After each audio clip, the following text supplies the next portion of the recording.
A continuación, la crisis económica.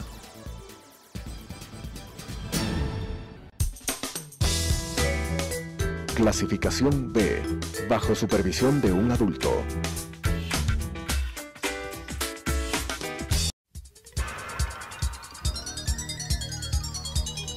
Las opiniones vertidas en este espacio por la producción y dirección del programa son de exclusiva responsabilidad de sus autores y de quienes intervienen en ellos.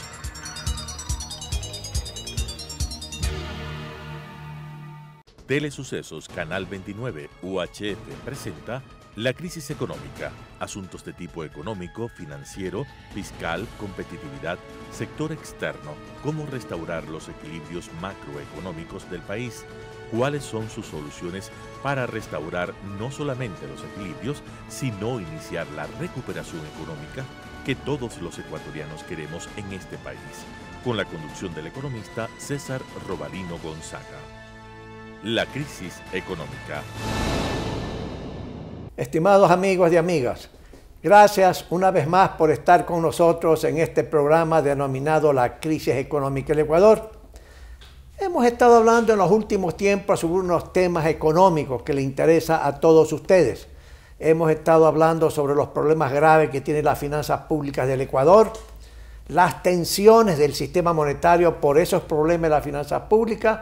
Hemos estado hablando sobre el mercado laboral, el desempleo que es monstruoso, el subempleo también, y naturalmente las necesidades de hacer reformas, reforma fiscal y tributaria, una reforma monetaria para reformular el Código Monetario y Financiero, una reforma al mercado laboral con el objeto de crear condiciones necesarias ¿para qué? Para dar más empleo a los jóvenes especialmente que entran al mercado del trabajo y no logran encontrar empleo.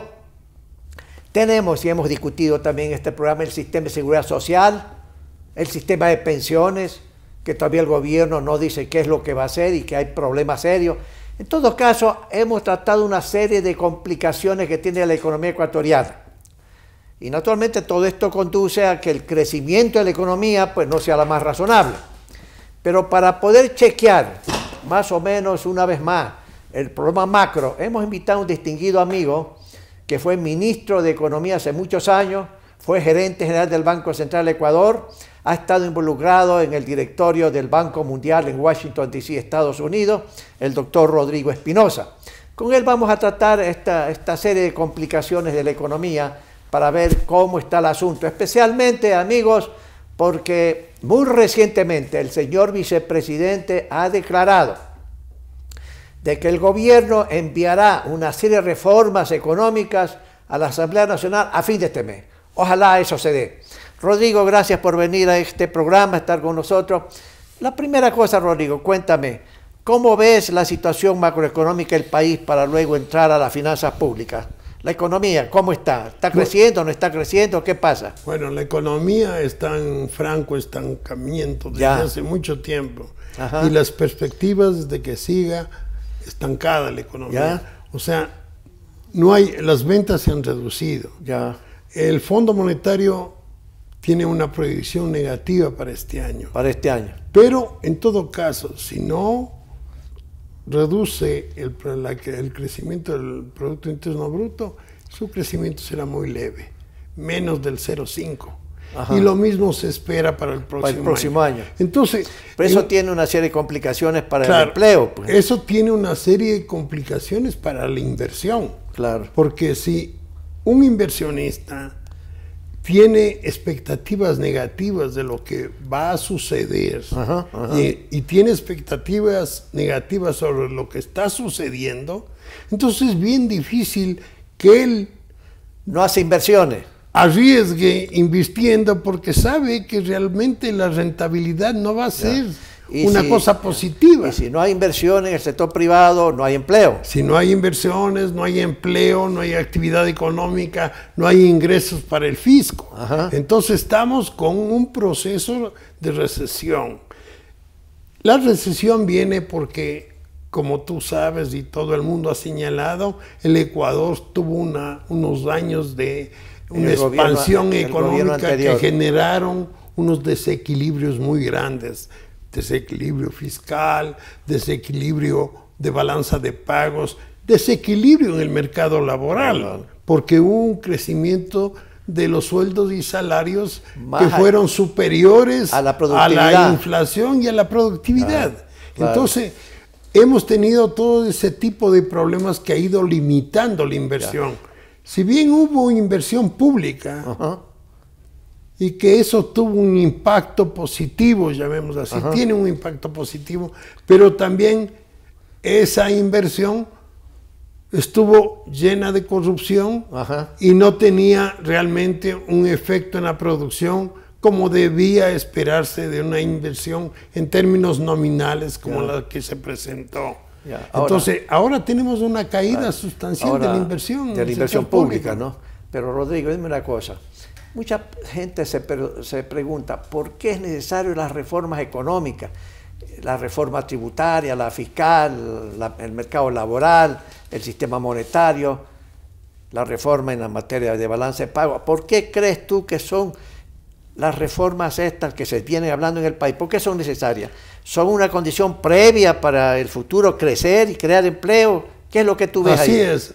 O sea, las reformas tienen como objetivo dar un ambiente a la economía que le permita crecer. Porque hemos estado sufriendo con el tratar de corregir, diría yo, el problema del desequilibrio fiscal. Algo se ha hecho, pero todavía el país está cargado de impuestos en cantidades muy altas. Y lo que un inversionista espera que se presente, por ejemplo, una reforma tributaria que a él le permita modificar sus expectativas. Por ejemplo, en ese caso, Rodrigo, en reforma y una reforma laboral. Espérate, en reforma tributaria, por ejemplo, el impuesto a la ley de divisas, ¿qué sugieres tú? Estamos sugiriendo en este programa que eso debe ser eliminado por una serie de razones. Ahí tú crees, ¿qué piensas ahí? Yo también estoy de acuerdo, mira. ¿Y el impuesto mínimo a la renta también? Sí, eso se debe eliminar. Mira, hace unos 2 años yo consideraba que era importante corregir el déficit fiscal, que había que bajar los gastos. Pero eso no se ha hecho. Entonces, ahora tenemos que tratar de lograr por lo menos que la inversión comience a nacer. O sea, tratar de lograr un crecimiento. Y para lograr un crecimiento tenemos que generar un crecimiento en la demanda, en la inversión sobre todo. La inversión. Y para incrementar la inversión tú tienes que eliminar estos impuestos que son inconvenientes. El impuesto a la salida de capitales, por motivos de balanza de pagos es que se impuso ese impuesto. No era un impuesto para recaudar recursos, no es un impuesto para recaudar recursos. Eso debe eliminarse, porque se ha encontrado que el efecto sobre la balanza de pagos fue negativo. Lo único positivo que tiene este impuesto es los ingresos que le dan al fisco, y esos ingresos que le dan al fisco, lamentablemente, el fisco tiene que reducir gastos.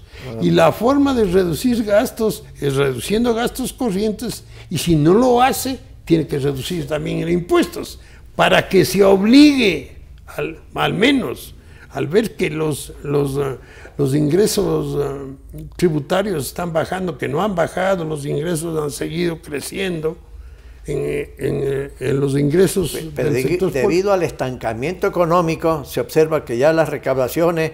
el crecimiento ya no es. Exacto. Pero Rodrigo, una cosa, fíjate, el impuesto a la ley de divisas, pues entiendo yo que el gobierno dice, pues, o está pensando en que son 1.000 millones, en años pasados eran 1.200 millones de dólares anuales, y dicen, bueno, ¿qué voy a hacer? Pues sencillamente si elimino eso. Bueno, si tienen esa serie de problemas, más que sea deberían es programar gradualmente la eliminación. Pero el gasto público, Rodrigo, se está reduciendo. ¿Dónde se reduce el gasto público? ¿Y por qué no se reduce otro tipo de gasto público que muchas veces en este mismo programa, y tú también en la opinión pública has indicado, se está reduciendo la inversión pública? Pues ahí está el ajuste. Verás, a ver, Si me permites, antes de contestar lo que tú dices, quería dejar claro con cifras aquí, que los ingresos, otros ingresos que no son los petroleros, en el año 2014, que no son los tributarios, que tampoco. No son los petroleros, no son otros petroleros, ingresos, que no, o sea, ahí están metidos todos los tributarios y todo lo demás, eran de 28.100 millones en el año 2014. En el año 2018 son 30.200. O sea, se está sacando recursos de la sociedad en cantidades muy significativas. 30.200. Y hasta junio de este año, otros ingresos alcanzan a 15.000 millones de dólares. Ahora, sin petróleo. Sin petróleo. Ahora vamos a ver los gastos. Tú ves, hay un aporte de la sociedad al sector público a través de los ingresos. En lo que hace relación a los gastos, tú lo que puedes apreciar es que los gastos corrientes se han mantenido. Mira. ¿Cuánto? 31 mil millones. 40 mil millones fueron los gastos corrientes en el año 2018. Subieron, el total de gastos, 40 mil millones.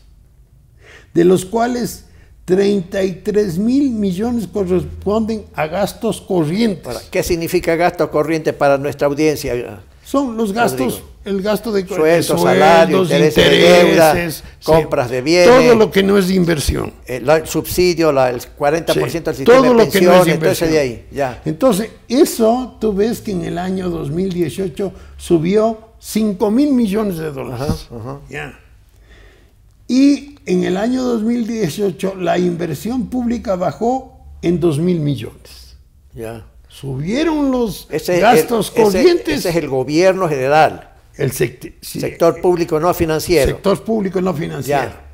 Ahora, a junio, los ingresos corrientes están en 15.500 millones. En el año 2017, de enero a junio, eran 13.500. Hay un aumento de 2.000 millones, mira. Mientras que los gastos de capital siguen bajando.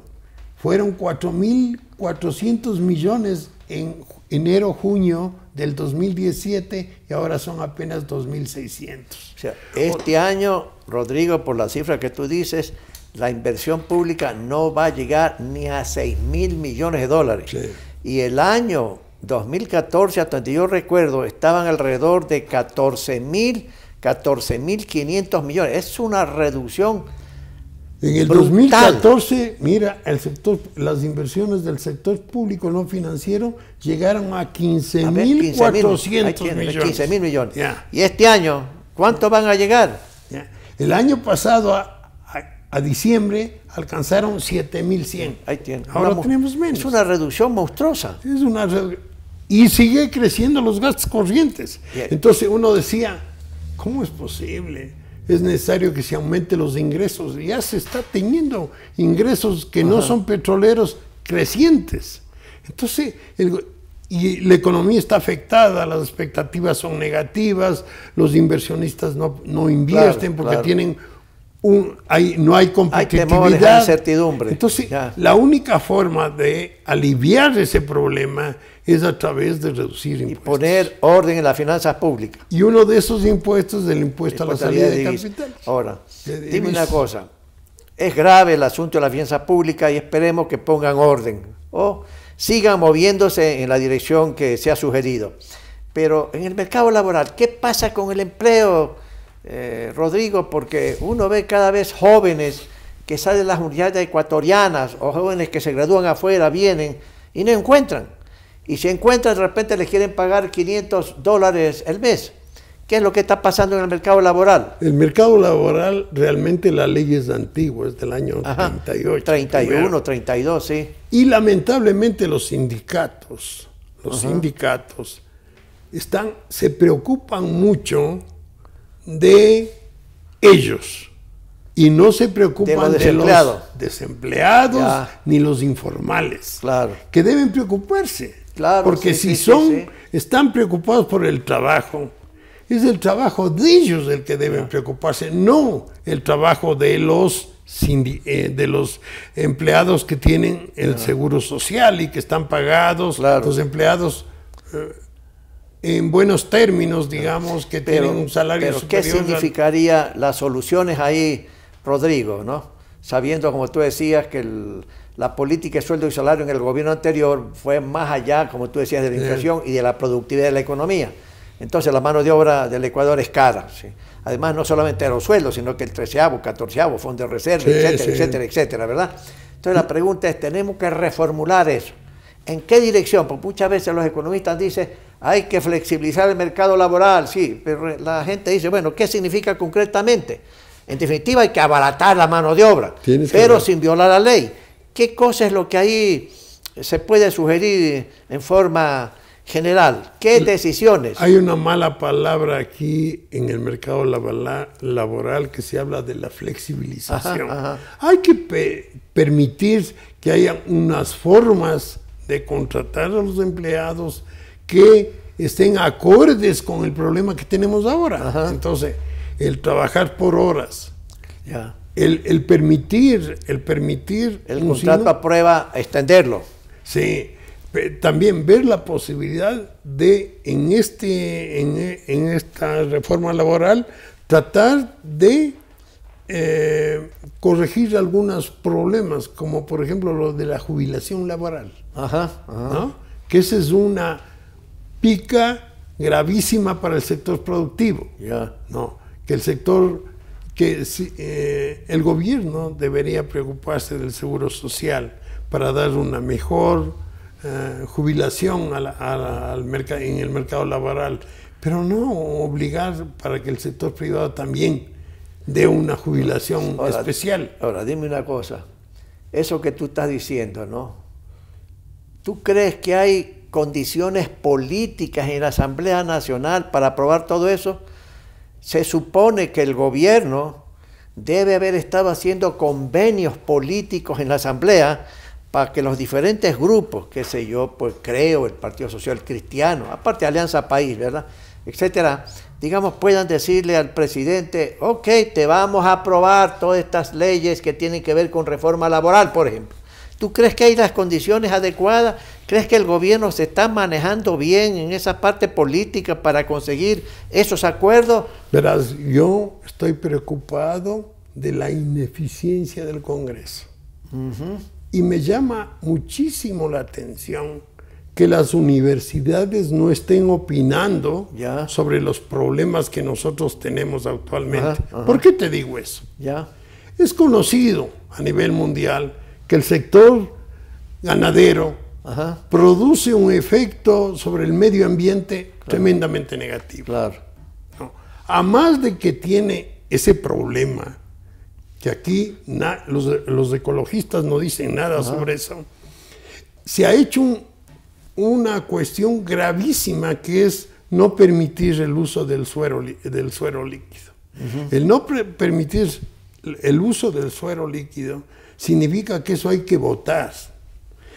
Y el efecto en el medio ambiente de botar el suero líquido es terrible, es peor que lo que estamos hablando de la gasolina, del diésel, de la contaminación. Entonces, no es posible que el Congreso haya aprobado eso. Entonces, es una falta de conocimientos muy marcados del Congreso Nacional. Entonces, ese Congreso que fijó que también está metiendo a la cárcel a aquellos que no cumplen con los precios fijados por el gobierno en varios productos, que van contra la libertad de la producción. Si el Congreso hace eso, ¿qué podemos esperar de un Congreso al que se le presente, por ejemplo, algunas modificaciones laborales que beneficien a los desempleados? ¿Aprobarán o no aprobarán? Mira, yo veo muy negativo eso, porque hasta les escucho a algunos políticos que se oponen a muchas cosas. No se diga el pensar en un aumento de impuestos. Claro, pero Rodrigo, independientemente del Fondo Monetario Internacional, independientemente de eso, sino que lo que la economía necesita es lo que estamos hablando. Si es que en la Asamblea no le aprueban una serie de cosas básicas, entonces quiere decir que la economía va a seguir estancada, no 1 año, 2 años, sino algunos años, Rodrigo. Sí. ¿Y cómo vamos a sobrevivir así? Eso se pregunta el ciudadano común y corriente, Rodrigo. Lo que se ve ahora, César, es que la economía esté estancada por unos 2 o 3 años. ¿Ya? Si no se adopta eso, el estancamiento será de 10 años. Y eso... Estamos con un sistema dolarizado. Rodrigo, te interrumpo, fíjate, si eso, asumiendo, esa sería una alternativa muy pesimista, hagámoslo. Sí, así es. Pero si eso se produce, entonces, Rodrigo, lo que pasa es el día de mañana los problemas sociales, por el mayor desempleo, el mayor subempleo, se va a convertir en un problema, en una especie de bomba de tiempo política, pues. Y para el gobierno que vaya a estar ese momento en el poder, fuera de después de este gobierno, la cosa va a ser enormemente compleja, pues, ¿no? Entonces, uno supone que el presidente actual, que no quiere ya reelecciones, no quiere nada, quiere que termine el periodo y que se vaya a su casa, ¿no crees tú que debería jugarse el capital político que pequeño que tiene todavía para decir esto se tiene que hacer? Y si ustedes no me aprueban, yo uso el recurso constitucional del veto y yo insisto en mi propuesta original e impido que puedan, perdónenme la expresión, para que no haya mayoría que derroten mi veto. ¿Debería jugarse el presidente? ¿Eso no debería jugarse? Sí, pero dime, César, ¿tú tienes confianza de que el gobierno va a presentar una reforma laboral que sea positiva? Tengo dudas. Entonces, estamos hablando de dudas, aire, Rodrigo. ¿no? Sí, tengo dudas. Ese es el problema. Sí. Estamos en un problema de que, lamentablemente, te digo, el gobierno está adoptando políticas muy negativas. El presidente de la República habló muy positivamente por esto de la eliminación del suelo líquido. Entiendo que alguien le pueda explicar lo que eso significa desde el punto de vista de contaminación. Para que se dé cuenta de lo que está haciendo. Pero que bueno, le digan a la ministra del Interior, mira, que dice, la ministra del Interior, ¿qué dice? Que la baja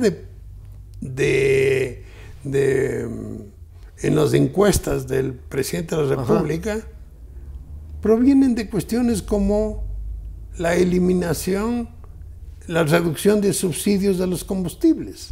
Entonces, estamos enfrentando eso. O sea, y yo creo que el ministro de Finanzas está enfrentando también internamente una fuerza que le impide realmente reducir los gastos como él hablaba antes de que se debe reducir. Sí. Ahora, Rodrigo, fíjate, tú mencionabas algo de unas amenazas, algo así, sobre el sistema monetario de la dolarización. Se necesita defender la dolarización, no con palabras, sino con hechos, pues, ¿no? Se viene también unas reformas al Código Monetario y Financiero.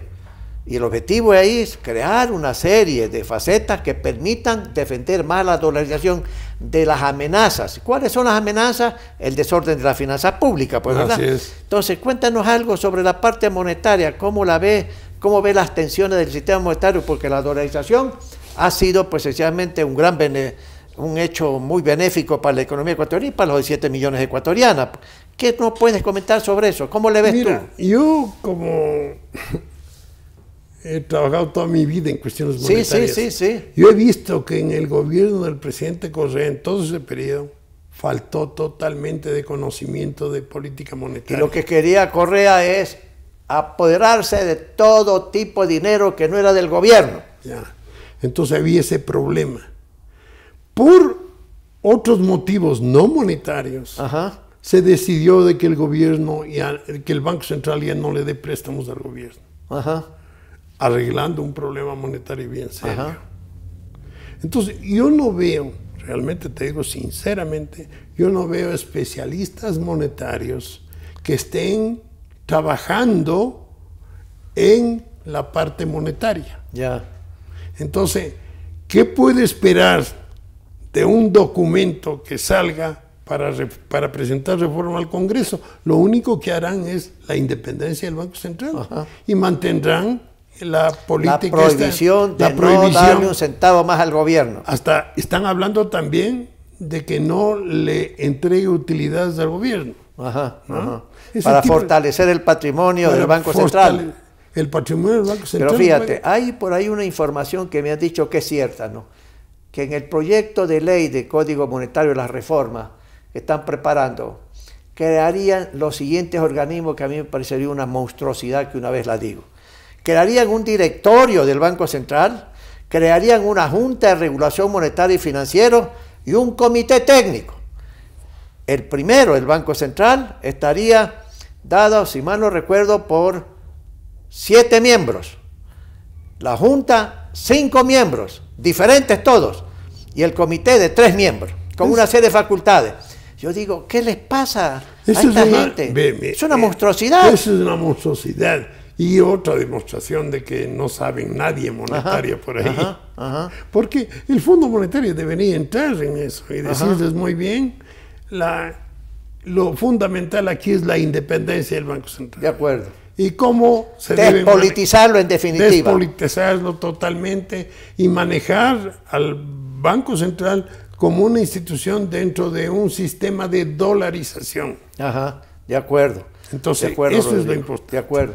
Estimados amigos y amigas, ustedes me escuchaba al doctor Rodrigo Espinosa, experto en estas cuestiones macroeconómicas, financieras y de asuntos monetarios. Hay que esperar, todavía tenemos que tener paciencia, que realmente el anuncio hecho por el señor vicepresidente, no por el presidente, no por el ministro de Finanzas, sino el vicepresidente, ha dicho que a fin de este mes se enviarán todas las reformas económicas que requiere la economía. Ojalá que el contenido de esas reformas sean las adecuadas que requiere la economía. Porque como aquí nos ha dicho el doctor Espinosa, si no son las adecuadas, la economía ecuatoriana quedará no 2 años, 3 años en estancamiento, sino mucho más años. Y eso creará un problema grave. Pero aparte de eso, imagínense amigos, el gobierno que se avecina después de este gobierno, ¿qué economía va a recibir? ¿Sí? La economía va a estar servida, no va a estar servida, va a tener más problemas de lo que ha tenido este gobierno. Así que amigos, tengamos paciencia, esperemos que el gobierno mande las reformas económicas a la Asamblea a fin de este mes y vamos a analizar después cada una de las reformas para poder saber si realmente el gobierno sabe lo que hace en materia económica y financiera. Gracias amigos por estar con nosotros, nos veremos la próxima semana. Las opiniones vertidas en este espacio por la producción y dirección del programa son de exclusiva responsabilidad de sus autores y de quienes intervienen en ellos.